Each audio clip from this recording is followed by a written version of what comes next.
Hello అండి, welcome to our channel Akhil home style cooking. ఈరోజు మన వీడియో వచ్చేసి ఈవినింగ్ స్నాక్స్ కింద అయితే చిట్టి పునుగులు అయితే వేసాను.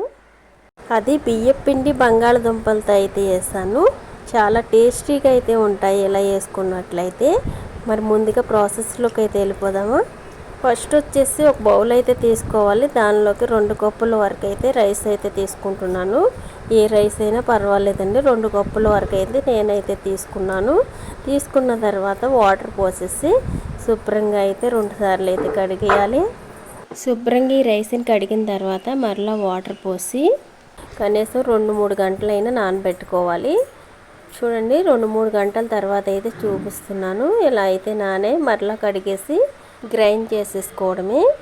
ఈ రైస్ గ్రైండ్ చేసే ముందుగా ఉడికించిన బంగాళదుంపలను అయితే ఇలా 2 బంగాళదుంపలు అయితే తీసుకున్నాను. ముందుగానే ఉడికించాను బంగాళదుంపలను అయితే. దీన్ని ఉన్న తొక్క అయితే తీసేసి చిన్న పీసెస్కి అయితే కట్ చేసేసుకోవాలి. ఈ విధంగా కట్ చేసిన తర్వాత మిక్సీ జార్ అయితే తీసుకుని అందులో కడిగి పెట్టిన రైస్ అయితే వేసుకోవాలి. ఇలా రైస్ మొత్తాన్ని మిక్సీ జార్లోకి వేసేసిన తర్వాత కొద్దిగా వాటర్ అయితే పోయాలి. చూడండి, మరీ ఎక్కువ వాటర్ కాకోకుండా కొద్దిగా వాటర్ అయితే పోసుకోవాలి. ఈ పునుగులు స్పైసీగా ఉండడం కోసం 2 పచ్చిమిర్చి అయితే వేస్తున్నాను. అలాగే కొద్దిగా అల్లం ముక్క అయితే వేసుకోవాలి. నెక్స్ట్ ఇందులోకి టేస్ట్ తగ్గట్టుగా సాల్ట్ అయితే వేసుకోవాలి.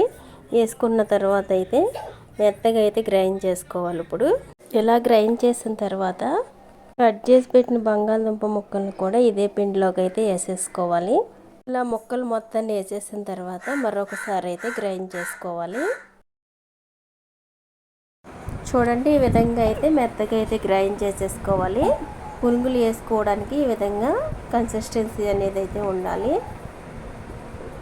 ఇలా గ్రైండ్ చేసుకున్న పిండిని అయితే ఒక గిన్నెలో అయితే వేసేస్తున్నాను. ఇప్పుడైతే చూడండి, ఇలా వేసేసిన తర్వాత ఇందులోకి అయితే కొద్దిగా జీలకర్ర అయితే వేసుకోవాలి. 1 స్పూన్ వరకు జీలకర్ర వేసుకుంటే పునుగులు అనేవి చాలా టేస్టీగా అయితే ఉంటాయండి.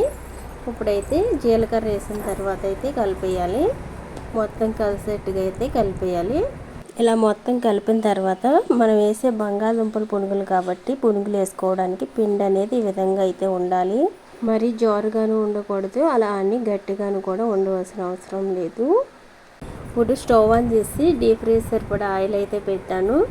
ఆయిల్ వేడైన తర్వాత అయితే పునుగులు అయితే వేసేసుకోవడం. ఇలాగా చూడండి, ఇలా ఆయిల్ సరిపడా పునుగులు వేసేసుకోవాలి. వేసిన తర్వాత అయితే ఈవెన్గా అన్ని వైపులు ఫ్రై అయ్యేటట్టుగా చూసుకోవాలి. ఈ పునుగులు మంచి గోల్డెన్ బ్రౌన్ కలర్లోకి వచ్చేదాకా అయితే డీప్ ఫ్రై చేసుకోవాలి. ఫ్లేమ్ మీడియంలో పెట్టేసి ఫ్రై చేసుకుంటే పునుగులు అనేవి లోపల వరకు బాగా అయితే ఉడుకుతాయి. ఈ విధంగా ఫ్రై అయిన తర్వాత అయితే తీసేయడమే.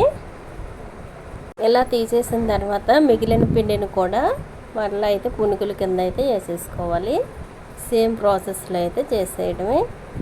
ఇలా చాలా ఈజీగా అయితే చేసుకోవచ్చు అండి. ఈవినింగ్ స్నాక్స్ కింద అయితే ఈ పునుగులను అయితే పిల్లల నుంచి పెద్దల వరకు చాలా ఇష్టంగా కూడా తినేస్తారు ఈ విధంగా చేసి పెట్టినట్లయితే. ఈ వీడియో మీకు నచ్చినట్లయితే లైక్ చేయండి, సబ్స్క్రైబ్ చేసుకోండి.